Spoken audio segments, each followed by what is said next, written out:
refugees! Free, free the refugees! Free, free the refugees! Free, free the refugees! Free, free the refugees!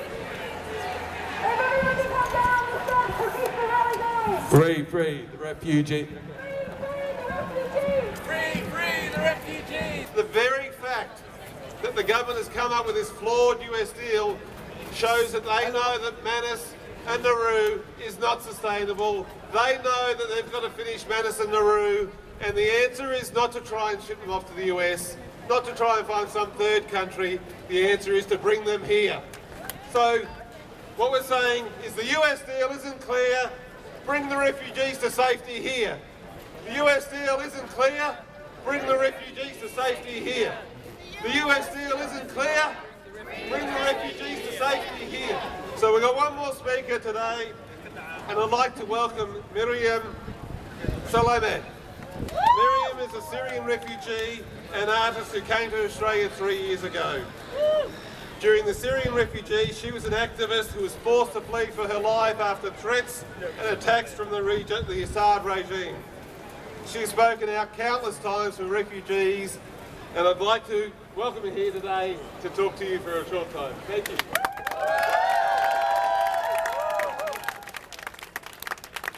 Thank you for having me today between you. Thank you for helping us fight racist and inhuman policy against refugees, wherever they are being implemented in the world. My name is Miriam Salami. I'm a Syrian refugee artist who came to Australia nearly 4 years ago. When I left Syria, I fled a country which was and is still being destroyed, a country that is being wiped out. I left behind innocent people who are being tortured and massacred. I left behind homes, schools, hospitals, markets and bakeries which get targeted and bombed using explosive barrels and internationally banned weapons. I left behind people who live under siege, people who stay only to face starvation and a slow, painful death. Leaving Syria was a forced departure. We didn't choose to leave our country with our own will. The Assad regime gave us these options. Either we leave our homes or we die under their rubble. Either we leave our land or watch our children get killed. Either we leave our land or rot in prison. Either we leave our land or end up as tortured bodies in mass grave. So what would you choose? All of this has happening for the last 6 years. 6 years of suffering, death, starvation, forced displacement and bombing. 6 years and the international community hasn't taken a single serious step to stop these war crimes. 6 years and the world watched it in complete silence or make empty gestures from time to time. But most recently, this silence has turned into deafening noise, hateful words calling refugees terrorists and criminals, racist cries targeting Muslims, cruel policies denying innocent people the right to safety. And this noise is coming from the leaders of those same countries that gave themselves the right to invade our land, the right to fight wars there, the right to turn a blind eye on the death of the innocent and call it as collateral damage.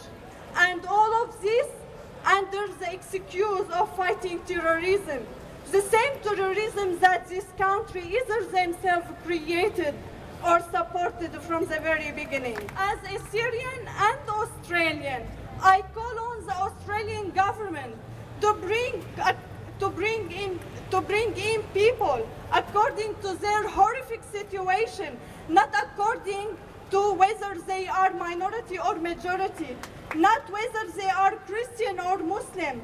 I ask for the government not to neglect those helpless refugees stranded in camps with nothing in favor of those that find sponsorship. I demand the government to close the detention center, which destroyed the lives of people who only want to live in safety and dignity.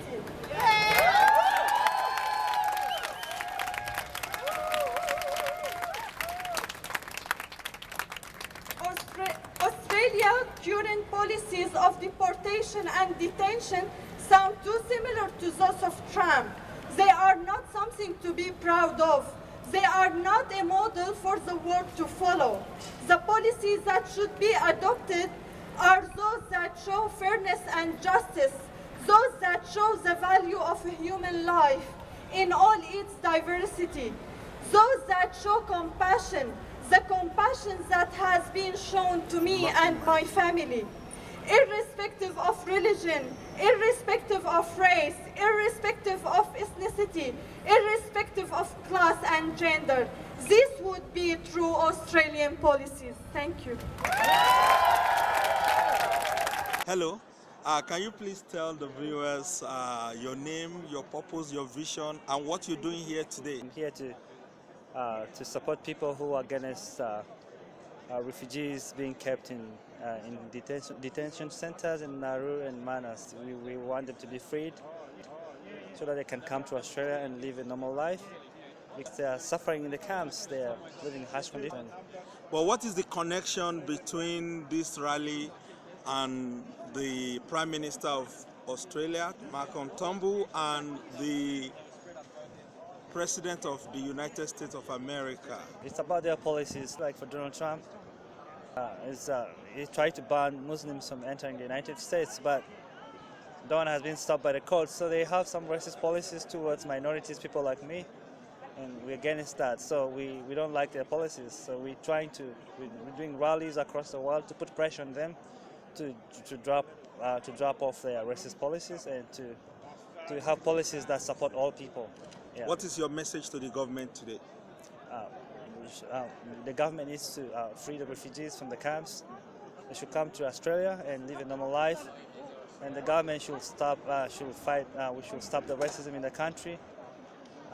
The government should listen to the indigenous people and listen to what kind of problems they have. Because the indigenous people, they have suffered for so many years, they are still suffering. So the government should talk to them and try to resolve their issues, and so that everyone can be happy and so we can have peace across the country. What's your take about refugees and asylum seekers being labeled as terrorists? It's just the people, the politicians and all those people who are against refugees and migrants coming to this country, they will use terrorism as a reason to support their claims and say these are terrorists coming. No, it's not true. These are normal people who have been suffering wars in their countries. They're running from wars and they're coming here. They need our help, so we need to help them. We can't call them as terrorists. Even those people, they say Muslims are terrorists. No, it's just 99.99% of Muslims are peaceful people. The people who are terrorists cannot even make 1% of the Muslim population. So how can the whole of Muslims being regarded as terrorists? Are you a Muslim? Of course I am. Really? Yeah. Wow. And you are not a terrorist? Yeah, they think so, yeah. And what is the meaning of this? I can see you using this all the time. Stop racism now. Yeah. What is the... It's just a sign, it's a message. It has the message there that stop racism now. It tells people to, it's clear. There's no complication there. You see it and you know what it's about. It's about stopping racism now. So even without talking, I just show it like this to people, they understand what I'm about. So How long have you been doing this for? And where did you start? It's a long story, but I've been doing this for 3 years. Wow. And in conclusion, how did you end up with the police using, is it pepper spray? Yeah, I was on something. What happened? Can you just briefly I was just doing my normal campaign against racism, and on the streets where I was standing, that spot where I was standing, the police allowed me to be there. But the same police also came and pepper sprayed me. So, but the police is a large force. There's some good police officers and there's some bad police officers. The Absolutely. Good cops and the bad cops. Yeah. The good cops allowed me to be there. Then the bad cops came and pepper sprayed me and arrested me. So generally now, in conclusion, what is your peace message to the world, to terrorists, to government, to politicians, and everyone, and to our African brothers? Originally, I'm from Africa. Originally, you are from Africa. So please share this. And the thing is, we have to, the message is we have to stop racism. You know, we have to stop racism. We might look different, but we're all one people. We all belong to the one race, the human race. So we should treat each other like brothers and sisters. We should care for one another. But the problem comes when people think so much about themselves and money and forget about the welfare of other people, leaving them to suffer. So we're kind of living in a capitalist society. So we don't want capitalism. It makes people more poorer and others more richer and brings more suffering. So we need to abolish capitalism. We need to think more about humans and think about money. You know, this world is temporary. You know, we're coming and we're going. Everyone wants to live a good life, but we can't live good life at the expense of other people, leaving other people to suffer. So we need to share, help one another. We're all brothers and sisters. So that's the message. Yeah. And to our African brothers, youths that are being radicalized in the community, doing some things unlawfully and making the media to take advantage of the African people here. What do you have to say to the younger Africans? You know they dominated the news recently.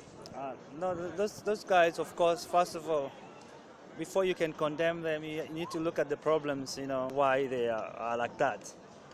So the problem needs to be tackled from the roots. You know, it's not the rebels who cause the troubles of the world. It's the troubles of the world that causes the rebels to rebel. So we need to be tackled from the roots to prevent more young people ending on the wrong path. So we need to first of all tackle the issue of racism in this country. We need young people to be working, and because if they're working, they'll be able to support themselves. They'll be independent. Because now without work, many are relying on the welfare of the dole for survival, and life on the dole is tough. It's not easy. It's a life of poverty and suffering where many people become vulnerable, exposed to dangers. And the other thing is we are marginalized in the society. We're socially alienated, and all this leads to the wrong path. So it's a big issue. So racism needs to be tackled. They need to be working and supporting each other. So we need employment and fighting racism. And again, love, treating one another, looking after one another. Because if we all look after one another, there wouldn't be people suffering. So now you're seeing people on the street, the homeless people. Yeah, people sleeping on the streets. Even in Australia, it's amazed me. It's because there are a lot of free rooms across the country. There are people who have homes, and we have homeless people. But if we look after one another, there wouldn't be people on the streets. So these people are on the streets because people don't care about them. But if we care about one another, there wouldn't be problems. There wouldn't be gangs on the street. There wouldn't be people, attacking. Those people who are attacking, they have problems because they want to survive. They're coming out because they want to survive, and they're taking the wrong path. So we need to help other people so that they cannot become vulnerable to attack the society and cause more problems. So that's the message. Thank you so much, Mr. Jafari. Stop racism. It's been nice talking to you. Thank you so much for your time. Our viewers, this is our community live showing on Channel 31, Melbourne, Australia. My name is ADENIYI EKINE. We shall be back after this time out. Don't blink your eyes.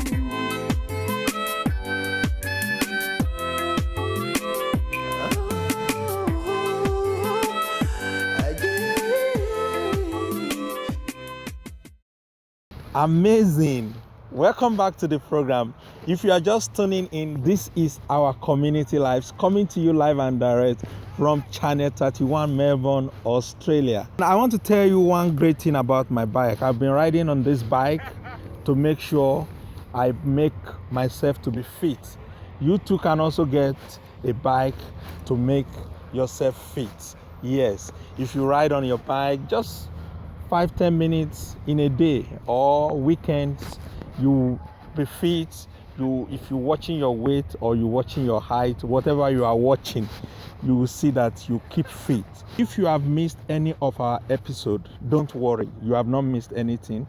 Just go straight to our website or go to our social media sites, our Facebook, our Twitter, or our Instagram account.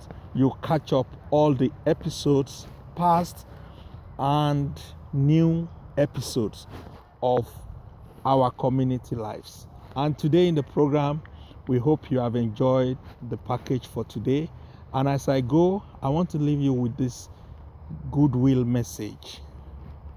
You should be in peace with your neighbor. Let us say no to lawlessness. Let us say no to corruption. Let us say no to bullying. Let us say no to stigmatization. Let us say no to radicalization. Let us say no to terrorism. Let us say no to family violence or violence of any kind. And let us continue to make our community safe. If you hear something, say something. Contact the Crime Stoppers on the number showing on our screen if you hear anything that is not going to make this community to be safe. And if there's anything that is not lawful in your suburb environment, make sure you invite the police. From me to you, until you see me again on this program, my name is ADENIYI EKINE. Ọmọ Adélé Tejiteji, ọmọ Arójòjòyè, ọmọ Akénígbókẹ́rù Ọ̀bàrà Ọ̀nà. Bye bye, peace and love.